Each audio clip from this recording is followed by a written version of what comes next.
연이은 패배 후 텐 하흐 감독은 맨체스터 유나이티드에 즉각적인 승리를 가져와야 한다는 엄청난 압박에 직면하고 있습니다. 최근 경기에서 그들은 완전히 리버풀에게 압도당하며 수준 차이를 드러냈습니다.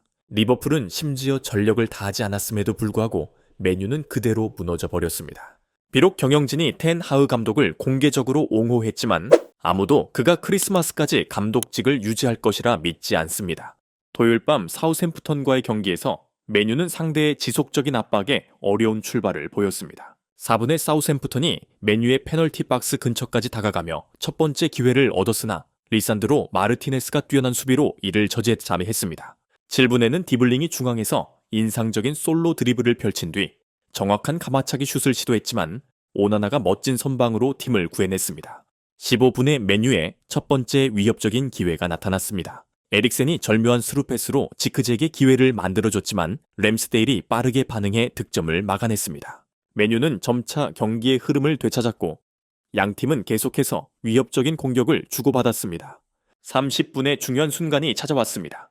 달롯이 페널티 박스 안에서 디블링을 태클하면서 사우샘프턴이 페널티킥을 얻었습니다. 심판은 주저리 없이 11m 지점을 가리켰습니다. 하지만 오나나는 다시 한번 연궁이 되어 페널티킥을 막아냈고 이어진 아처의 헤더도 바로 잡아내면서 맨유의 수비를 지켜냈습니다. 오나나의 환상적인 선방 이후 맨유의 사기는 급상승했습니다. 34분 조슈아 지크제가 마커스 레시포드의 패스를 받아 강력한 낮은 슛을 시도했지만 골키퍼 램스데일이 손가락 끝으로 놀라운 선방을 보여주었습니다. 하지만 맨유 팬들은 오래 기다릴 필요가 없었습니다. 단 1분 후 브루노 페르난데스가 정확한 크로스를 올렸고 데리우트가 다이빙 헤더로 사우샘프턴의 골망을 흔들었습니다. 그 헤더는 램스데일이 막기에는 너무 어려웠고 공은 멀리 구석으로 날아가며 골문을 가로질렀습니다. 선제골을 얻은 맨유는 사기가 더욱 올라가며 계속해서 상대를 압박했습니다. 40분에 마커스 레시포드는 오른쪽으로 이동해 아마드 디알로의 절묘한 스루 패스를 받았습니다. 레시포드는 공을 몰고 램스데일과 맞섰지만 그의 슛은 램스데일의 뛰어난 선방을 넘지 못했습니다. 하지만 레시포드는 오래 실망하지 않았습니다. 단 1분 후 그는 반년간 득점이 없던 상황을 끝내며 맨유 팬들을 환호하게 만들었습니다. 이번 득점도 코너킥에서 시작됐지만 레시포드의 득점 방식은 디에리우트와 달랐습니다. 그는 세련된 가마차기로 공을 땅에 맞춘 후 멀리 구석으로 보내며 골망을 흔들었습니다. 골키퍼 램스데일이 시야가 가렸음에도 불구하고 최선을 다해 몸을 뻗었지만 공은 그의 손이 닿지 않는 곳으로 날아가 맨유의 두 번째 골이 되었습니다. 첫 번째 골에서 텐 하흐는 축하하지 않았지만 레시포드가 득점하자 그는 일어나서 흥분된 환호를 보냈습니다. 경기 시작 1시간 전만 해도 소셜미디어에서는 왜 텐 하흐가 여전히 레시포드에게 신뢰를 두는지에 대한 질문이 넘쳐났습니다. 솔직히 말해서 이번 경기에서 레시포드의 플레이가 뛰어나지는 않았지만 그의 득점이 골 가뭄을 끝내 텐 하흐를 안도하게 만들었습니다. 경기장에서 가장 아쉬운 선수는 분명히 셰르일 것입니다. 그는 페널티킥을 놓친 후 팀이 두 골을 허용하는 것을 지켜봐야 했습니다. 만약 그가 그 상황에서 득점을 성공시켜 선제골을 타산번에 넣었다면 맨체스터 유나이티드는 경기의 주도권을 잡지 못했을지도 모릅니다.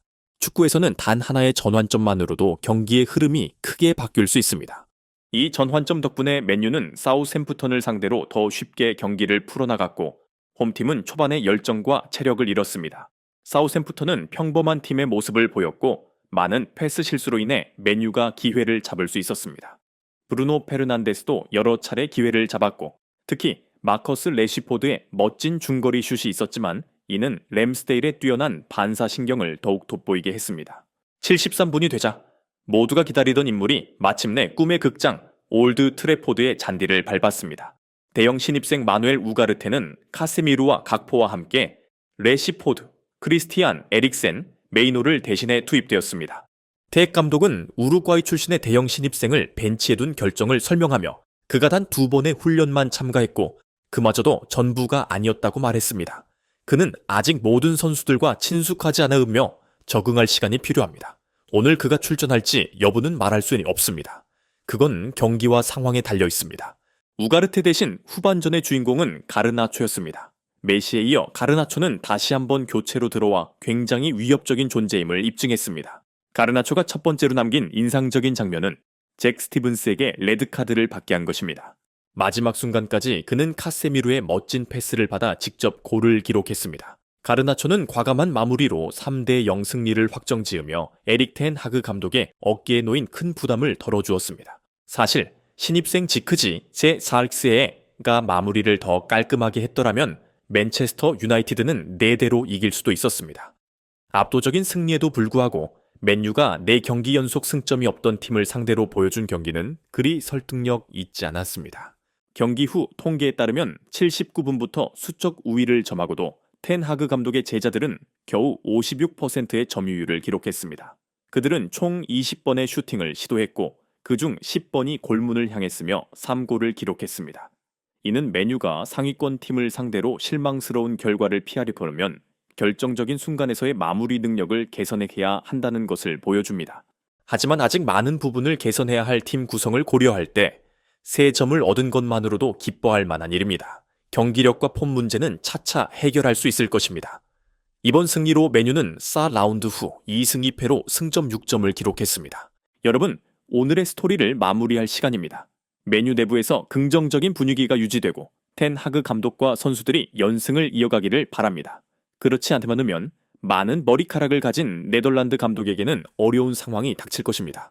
안녕히 계세요. 다음에 또 만나요.